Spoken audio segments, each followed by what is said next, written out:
Bem-vindos ao IBRAcast, o podcast do IBRAC.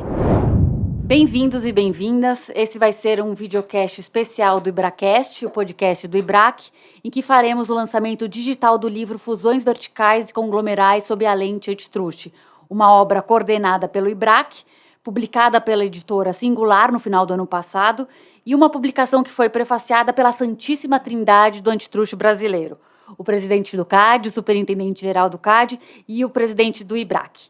E obra que tem sido gentilmente referenciada nas mídias sociais como o santo graal da literatura antitrust brasileira. Eu sou Vivian Fraga, sócia de Tozini Freire na área de Direito à Concorrência.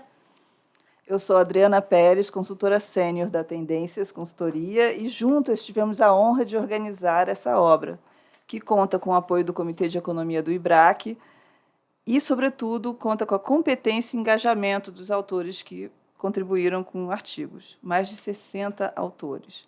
Antes de apresentarmos nossa garota e garoto propaganda da obra, queríamos contar um pouco como surgiu a ideia do livro. Surgiu no GT do grupo de trabalho de fusões verticais do IBRAC, liderado pelo Comitê de Economia, que começou em 2020 e teve o grande mérito de construir um diálogo de sucesso com o CAD. O grupo contou com uma quantidade inédita, impressionante mesmo, de membros inscritos. Foram mais de 50 profissionais que, sob a nossa coordenação, produziram um robusto diagnóstico sobre a jurisprudência do CAD em fusões verticais e conglomerais desde a entrada da Lei 12.529 de 2011. Inclusive, Adri, esse documento de trabalho é outra relevante publicação do IBRAC, é um estudo técnico coordenado pela Diretoria de Publicações e também está disponível para consulta e pesquisa no site do IBRAC. E continuando sobre as atividades do nosso grupo de trabalho, ao longo desses últimos 4 anos, nos engajamos em uma forte e consistente agenda de pesquisa, trabalho e análise que tinha a missão deliberada de advocacy junto ao CAD. O nosso grupo de trabalho sempre estabeleceu uma parceria muito alinhada, transparente e colaborativa com o grupo de trabalho do CAD, que foi formado em junho de 2022 e era composto por 30 servidores da autoridade. E foi uma parceria bastante frutífera, que resultou no segundo semestre de 2023 em uma primeira versão do Guia Brasileiro de Análise de Fusões Não Horizontais, mais carinhosamente chamado por Guia V+.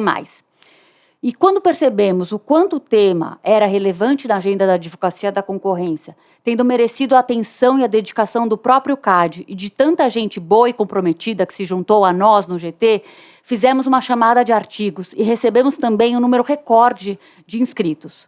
O nosso grupo de autores é lindamente diverso. O IBRAC abriu os braços para quem quisesse colaborar com os artigos e, naturalmente, cumprissem com os requisitos formais de qualidade dos textos, o que resultou nesse trabalho coletivo absolutamente inclusivo de quase 70 autores dos mais variados backgrounds.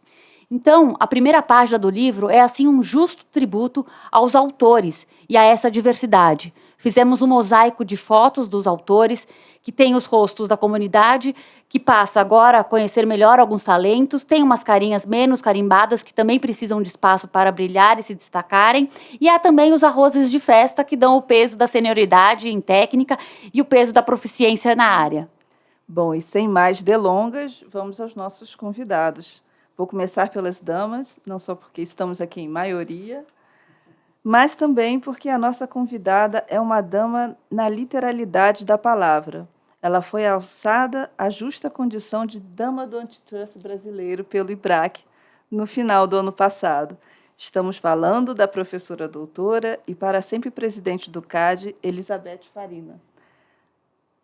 Professora sênior do Departamento de Economia da FEA, da Universidade de São Paulo, com docência e pesquisa em Economia da Regulação e Antitrust e Sustentabilidade.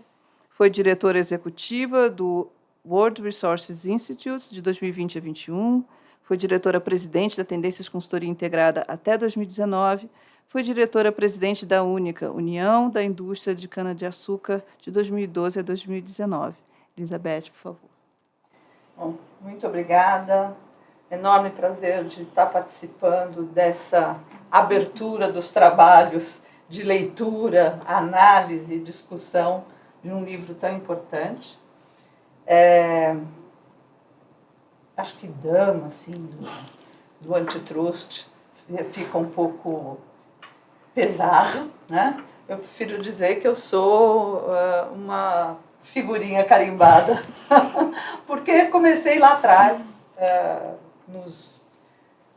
nos anos 80, na verdade.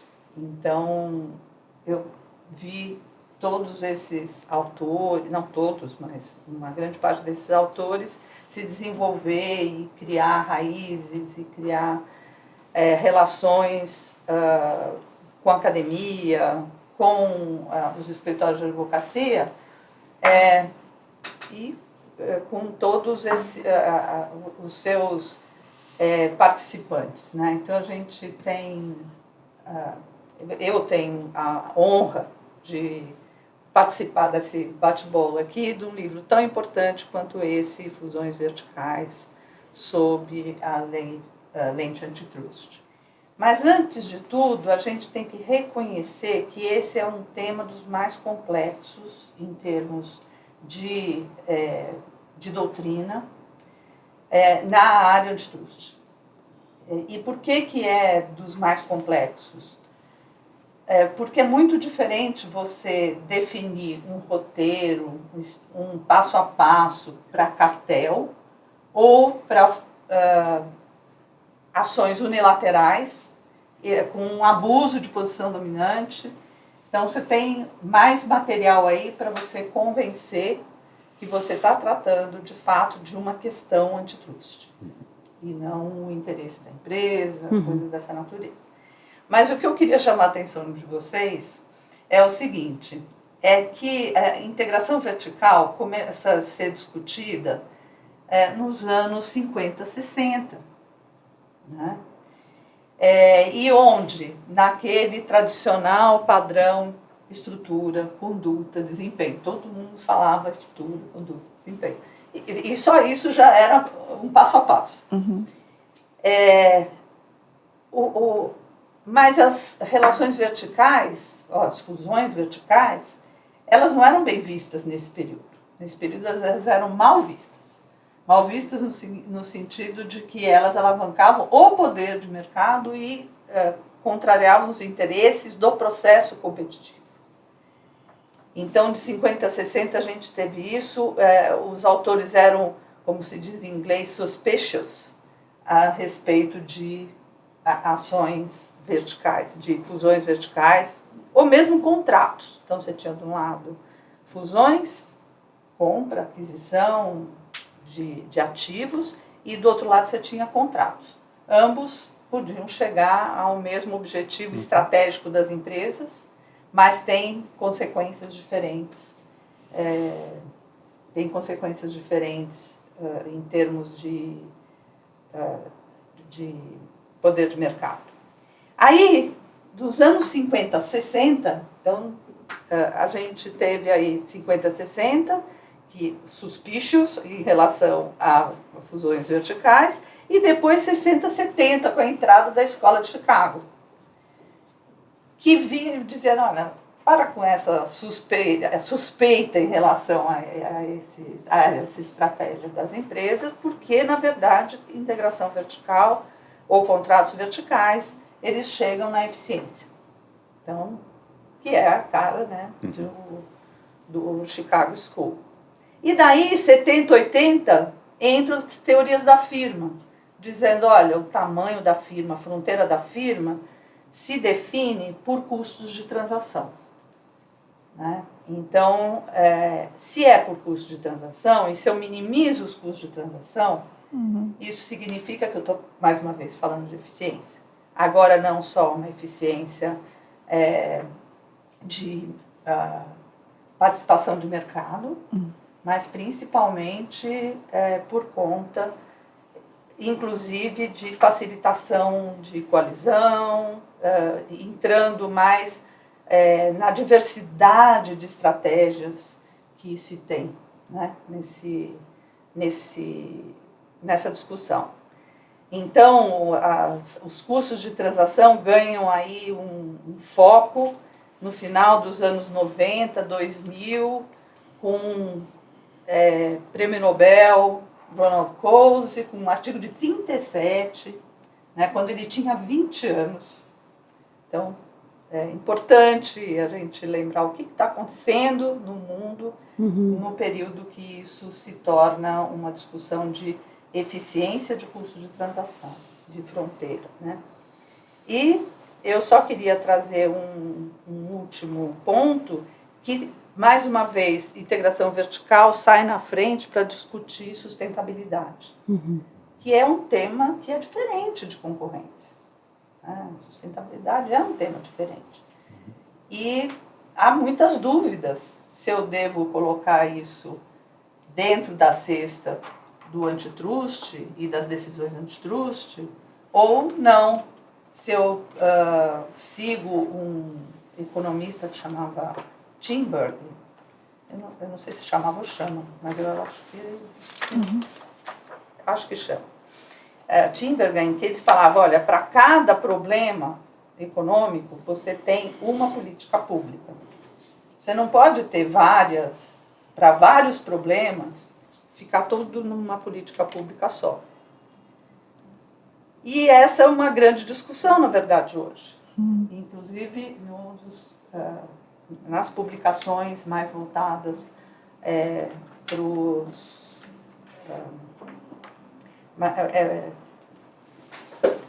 quando você tem como foco, né, a questão de coalizão e ver se essa coalizão beneficia ou não a eficiência, né?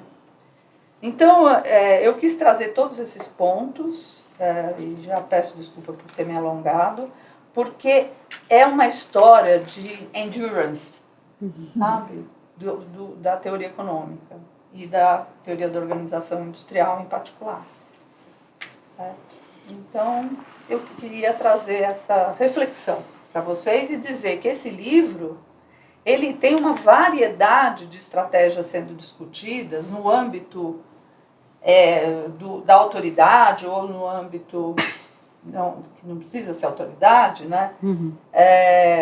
O fato é que nós temos aí uma riqueza de discussão, uma revisão empírica, né, do trabalho.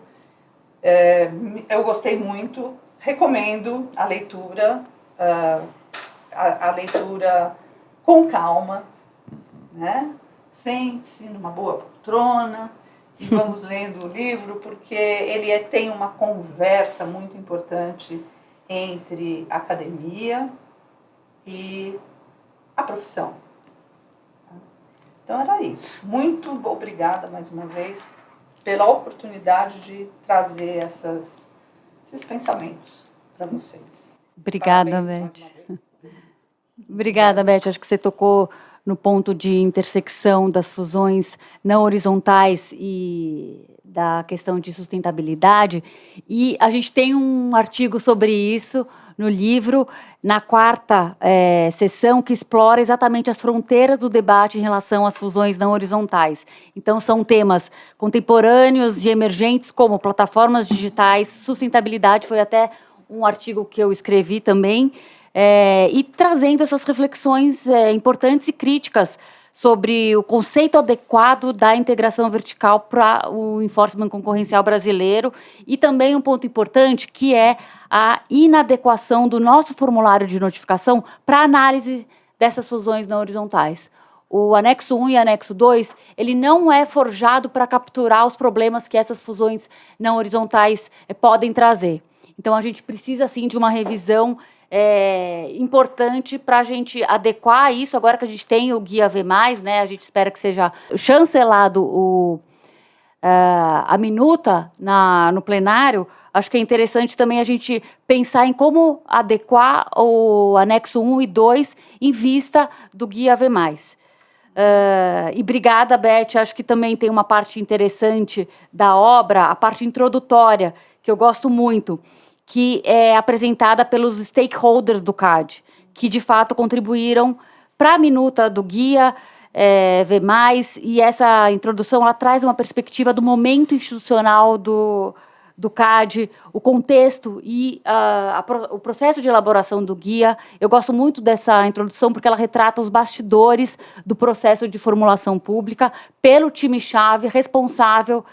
E aqui eu preciso citar merecidamente o registro ao Alexandre Barreto, a Daniele de Souza, a Letícia Versiani e a Amanda Ataíde. Então, acho que depois dessas breves apresentações, vamos voltar aos nossos convidados.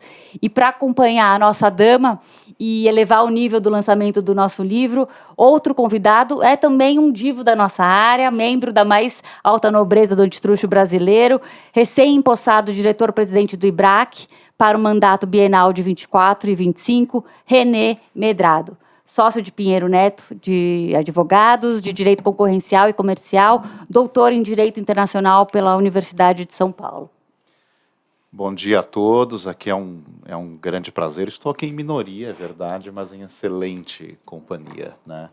Vivian, Adriana, professora Beth. Você sabe, Vivian, que eu, quando estava ali, agora que assumi o IBRAC, eu liguei para a professora Beth e pedi a bênção dela, né? Então, acho que...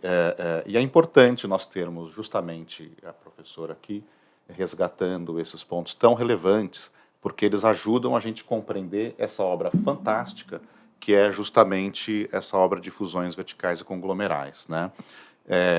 Realmente concordo com a professora. O livro ele traz uma visão bastante diversificada. A gente vê aqui uma exploração de forma horizontal, por conta da diversidade de temas dentro da temática, né, de fusões não horizontais, e profundidade. Também uma análise, se a gente fizer uma análise vertical, a gente vê que os temas estão sendo trabalhados com bastante profundidade, seja na parte mais doutrinária e também na parte prática. Então, realmente fica aqui, de maneira muito entusiasmada, aqui, o encorajamento para todos lerem, né? E como presidente do IBRAC, eu não posso aqui, tenho um grande orgulho de apresentar à comunidade antitruste essa obra, né? É um trabalho inovador, é uma abordagem compreensiva e que confirma tanto a atualidade do tema quanto a sua relevância econômica para a nossa área de direito concorrencial, né? A gente tem aqui um registro inicial também, que é uma obra que incorpora, na realidade, os elementos ou os valores mais caros do IBRAC, né, do ponto de vista institucional. O IBRAC, como representante da sociedade civil na área do direito à concorrência, da defesa da concorrência, o nosso papel é justamente criar meios e criar ambiente e fóruns de discussão que sejam internos, dentro da nossa comunidade, mas também com autoridade. Então, justamente a criação do grupo de trabalho dentro do Comitê de Economia, que foi realizado já tem 3, 4 anos, a gente comentava aqui um pouquinho antes nos bastidores, mas também a colaboração disso com a Superintendência Geral, com o CAD, é de imenso valor. Então, acho que isso é muito importante e que culmina, na realidade, com resultados concretos. Seja para a comunidade como um todo, seja para os advogados, economistas, empresas, os entes privados. Nós temos um material riquíssimo de justamente coletânea das informações e tratamento dessas informações, das decisões, né? E também culminou também com a própria produção do Guia V+ pelo CAD, né? Então, um documento de orientação, ele não é vinculante, mas, obviamente, ele é relevantíssimo, porque ajuda a dar um guia para os entes privados, justamente no momento de planejamento das suas operações, justamente no momento em que se busca previsibilidade e segurança jurídica para os negócios. Perfeito. Beth, uma pergunta. Na sua perspectiva, como você vê o fenômeno da crescente verticalização entre empresas em diversos setores da economia? Quais são os potenciais riscos e benefícios dessas operações? E de que modo a autoridade deve atuar, levando em conta as especificidades da economia brasileira? Bem, a gente pode começar a escrever um livro. É o próximo.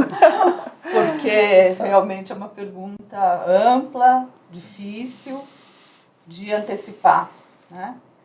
Mas como eu falei antes, esse livro tem o condão de trazer uma discussão realmente complexa, com todas as suas dimensões. Então, existe poder de mercado upstream, né? Montante. Existe poder de mercado ajusante, porque se não tiver poder de mercado nenhum, nem outro, será que faz sentido eu ir atrás de analisar isso? Porque eu estou levantando uma pergunta que não tem uma resposta simples.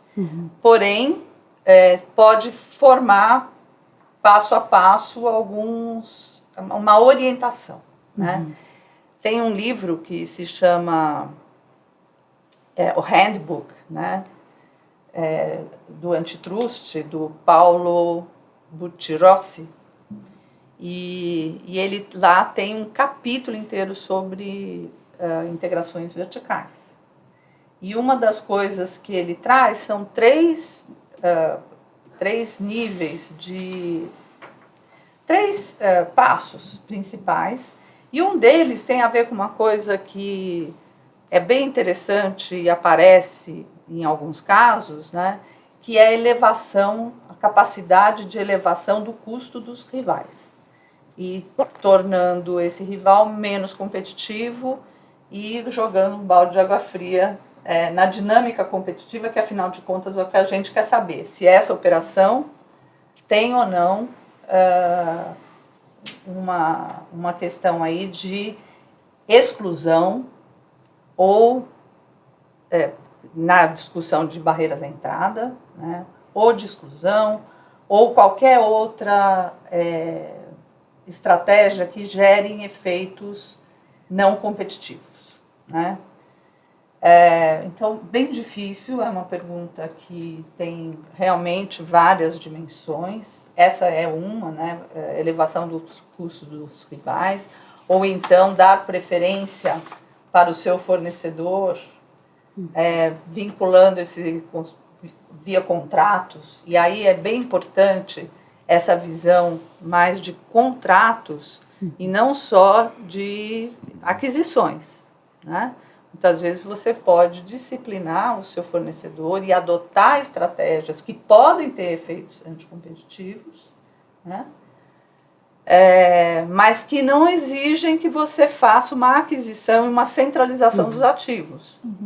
Um contrato pode acontecer isso, né? Eu acho que nós vamos ver uma escalada desses casos por conta da redefinição de mercado relevante. Como é que fica o mercado relevante com as discussões sobre o mercado relevante? Como é que eu defino, separo o joio do trigo? E numa situação em que as relações são digitais? Não sei. Eu acho que nós vamos ter que trabalhar bastante, o que eu acho ótimo. Eu tenho um curso na USP que se chama Economia do Antitrust, da Regulação e da Sustentabilidade, e certamente esse livro e esse capítulo em particular, enfim, esse livro vai ser recomendado. Que beleza, que maravilha. Obrigada, Beth. Bom, também como você estava falando, Beth, essa questão da maior incidência e essa crescente verticalização entre empresas em diversos setores da economia. O estudo, por exemplo, ele identificou que em 2012, o primeiro ano da lei de regime suspensivo, a incidência era da ordem de 14% do total dos casos notificados. 11 anos depois, essa proporção aumentou quase em 3%. Ou seja, implica dizer que quase 1 a cada 2 ACs notificados envolve o tema de efeitos não horizontais. E aí eu queria falar com o René sobre como essa frequência de fusões com efeitos não horizontais, o Antitrust é chamado a desempenhar a sua mais fundamental missão, de analisar esses casos e proteger a concorrência e proteger os consumidores. E queria entender de você, do ponto de vista privado e prático da sua experiência, se você vê a autoridade concorrencial brasileira se posicionando de uma forma evolutiva em termos da teoria aplicável, como a Beth falou, né, fez uma linha do tempo da teoria econômica aplicável. Será que o CAD deixou para trás essas considerações de Posner e de Bork, que fusões verticais são necessariamente benignas e pró-competitivas? Vivian, acho que a pergunta está muito bem posta, e eu acho que o grande valor da obra é justamente permitir a gente fazer uma visualização da evolução do tema, né? Então, o CAD claramente tem caminhado para buscar um equilíbrio na sua análise, na análise de fusões não horizontais, né? E acho que faz isso via a identificação das teorias de dano e também das metodologias analíticas que tem utilizado, né? Acho que isso é muito benéfico, justamente como a gente falava, porque isso dá previsibilidade, segurança jurídica, e o Guia AV+, ele entra nesse ponto, né? Acho que quando a gente fala da escola, né, de Chicago, Posner e Bork, acho que fica muito claro que trouxe alguns benefícios inegáveis, especialmente na análise de fusões horizontais, né, que até determinado momento, ali nos 50, 60, os Estados Unidos tinha aquela repulsa ali pelo grande, né? Então, justamente, ele vem e fala assim, olha, não necessariamente ser grande é ruim, né? Obviamente que essa história, depois ela reverte na última década, né? A gente está no momento de revisar. Mas o ponto é que as eficiências, né, na visão justamente de Posner e Bork, ficavam justamente como análise, como foco central da análise. E isso fez com que, com o tempo, a gente pudesse visualizar os benefícios de economias de escala, economias de escopo, etc., obviamente que dentro da visão de benefício ao consumidor, numa visão bem americana, né? Você tem um ferramental analítico desenvolvido a partir daí, meio que vira um mantra aí com os guias H, né, e que tem agora um certo movimento revisionista, mas a gente tem um bom tempo aí com, vamos dizer assim, um padrão de análise relativamente conhecido e consolidado, né? Por outro lado, a análise de fusões não horizontais, ela fica com esse relaxamento, né, que você comentou, justamente porque, olha, se tem eficiências, esquece, não perca tempo com isso, né? O que a gente vê é que o CAD, desde a lei da 8884, na realidade você tem casos lá atrás de análise de fusões não horizontais, né? E até mesmo, eu lembro de alguns casos, naquela época, começo dos anos 2000, que já dialogavam bastante com a ideia de custo de transação. Braskem 1 fala um pouco disso, fala de até mesmo de buscar eliminar os problemas, né? Especialmente em termos de redução de custo de transação, né? Então, só que a verdade é que, embora você tenha esses exemplos ali, anos 90, anos 2000, você de fato não tinha uma metodologia que fosse totalmente desenvolvida e que fosse clara para as partes, né? Nem metodologia de análise, nem as teorias de dano e, portanto, levando à incerteza. Então, quando a gente vem e vê a análise que é feita a partir dessa base de dados dos últimos 10 anos, né, de 12 a 22, pegando ali justamente no começo da vigência da lei, eu vejo que a gente consegue identificar claramente o trinômio, né? Capacidade, incentivos, efeitos. E a minha reflexão, tendo trabalhado em vários dos casos em que discutiu-se a questão, seja análise de fusões verticais, como também conglomerais, a gente vê que isso vem dos apontamentos acadêmicos, obviamente, e também da experiência em casos de conduta, né? Quando a gente fala em questão de fusão vertical, a gente vai lembrar, ou também conglomeral, você vai falar de venda casada, você vai falar de cláusula de exclusividade. Então, vem daí, então, quando a gente fala sempre do safe harbor lá de 30%, isso vem da análise, né, das condutas exclusionárias, né? E também vejo também como um dos outros, né, nesse mix de elementos que levaram aonde nós estamos hoje, em termos de metodologia, a influência da análise concomitante de outras jurisdições. Então, você submete o caso no Brasil, também foi submetido perante a Comissão Europeia, Estados Unidos, e acaba que a prática de lá acaba influenciando aqui pela própria forma como as partes submetem ao CAD, né? E, obviamente, que pela própria cooperação que as autoridades têm. Bom, então, eu vejo que tem, de fato, hoje, uma identificação muito, já bastante clara das teorias de dano, né?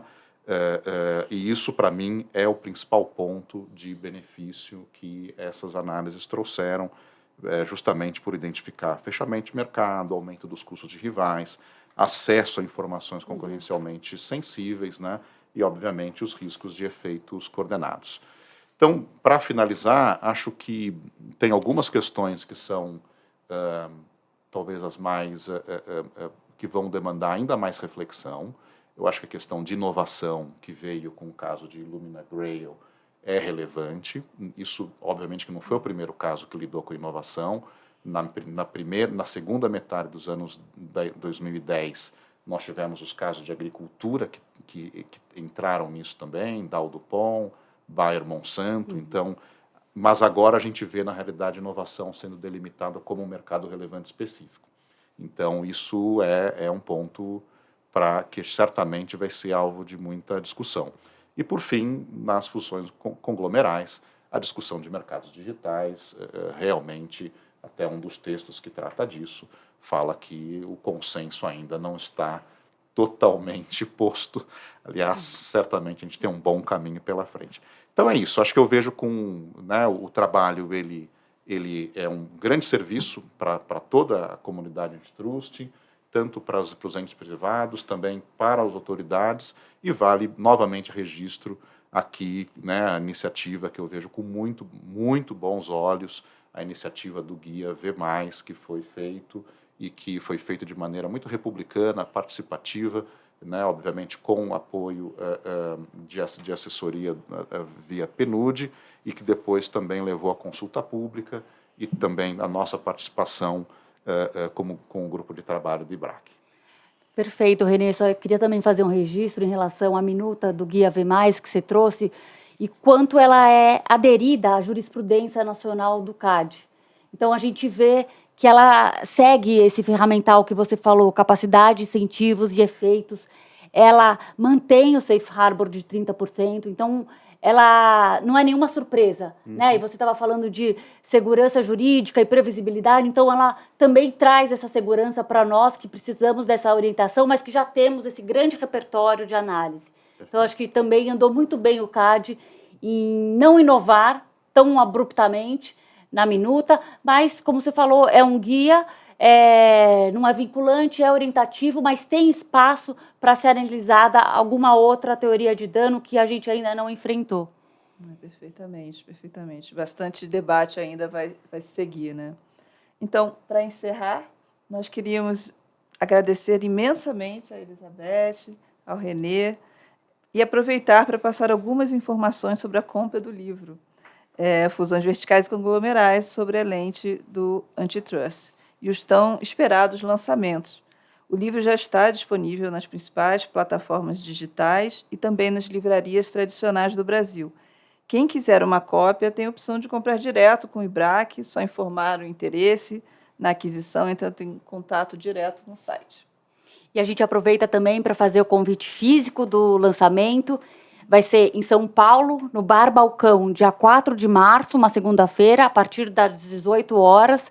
Também teremos o lançamento físico do livro em Brasília, no IDP, Instituto de Direito Público, no dia 12 de março, uma terça-feira, a partir das 18 horas. Esperamos toda a comunidade antitruste nos lançamentos. Queremos chamar especialmente os autores, quem são os protagonistas da festa e a quem somos muito gratos pela contribuição. E também queríamos agradecer e convidar de forma especial esse time estelar da Comissão de Revisão do Livro. São profissionais que dedicaram seu tempo e dividiram sua alta proficiência na área para aprimorar a qualidade de cada artigo. Eu vou repetir aqui a forma como eu comecei, que é trazendo muito obrigada. Foi uma oportunidade de ter um contato primordial aí com o livro. Certamente eu não li o livro inteiro ainda, mas eu fui pescando várias partes, porque ele ficou pronto, saiu do forno muito em cima da hora, né? E eu agradeço, assim, esse tratamento, né? Nós tivemos aí uma oportunidade de conhecer o livro, né? Então, muito obrigada mais uma vez. E eu acho que esse é realmente um produto que deve ser estimulado, né? Não precisa publicar um livro a cada 3 meses, porque, enfim, temos assuntos quentes e tudo mais, mas a gente que é envolvido em publicações sabe o trabalho que dá, os trabalhos de revisão, sugestões do revisor, volta essa tarefa, né? Então, eu valorizo muito a contribuição das pessoas que dizem um sim, né? Para quando você fala, olha, tem aqui uma revisão sendo necessária. E ele se engaja, a pessoa se engaja, o autor se engaja. Muito importante.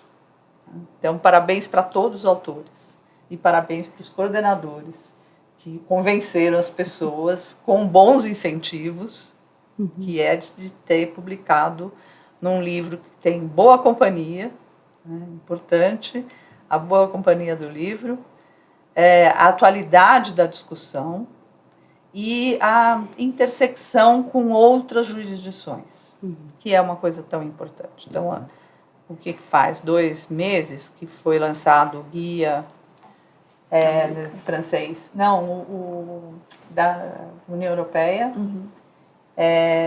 que envolvendo essa questão de sustentabilidade, né, e até admitindo nessa parte do guia da União Europeia uma visão assim, positiva de uma coalizão cujo resultado é a estabilidade da sustentabilidade. Né? Então, a gente vê que esse livro está ali, lógico que não precisa ser só vertical, sustentabilidade não é, mas são complexas as questões verticais, né, nessa questão da sustentabilidade, os escopos 1, 2 e 3, como é que eu controlo o meu fornecedor, como é que eu controlo o meu distribuidor, para ser sustentável e ser beneficiado por uma visão positiva no mercado. Né? Então, parabéns, mais uma vez, parabéns para o começo dessa história, que começa quando a gente fala, nossa, temos aqui um tema, né? E um tema complexo. Mas parabéns. Da minha parte, quero reforçar o convite que foi feito pela Vivian, pela Adriana, para todo mundo comparecer ao lançamento físico do livro, em São Paulo, em Brasília, também para prestigiar os autores. Essa é uma contribuição marcante, a professora Beth aqui já disse o porquê. A gente espera que ele estimule outras reflexões, outros trabalhos, aprofundando o tema, levando, obviamente, o tema adiante, né? Justamente porque não é simples, né? Já é um manual de referência, sem dúvida, e fica aqui, então, o convite para que todos prestigiem, seja fisicamente, presencialmente lá no lançamento, seja prestigiando também, adquirindo um exemplar. Muito obrigado. Bom, obrigada a todos. Muito obrigada.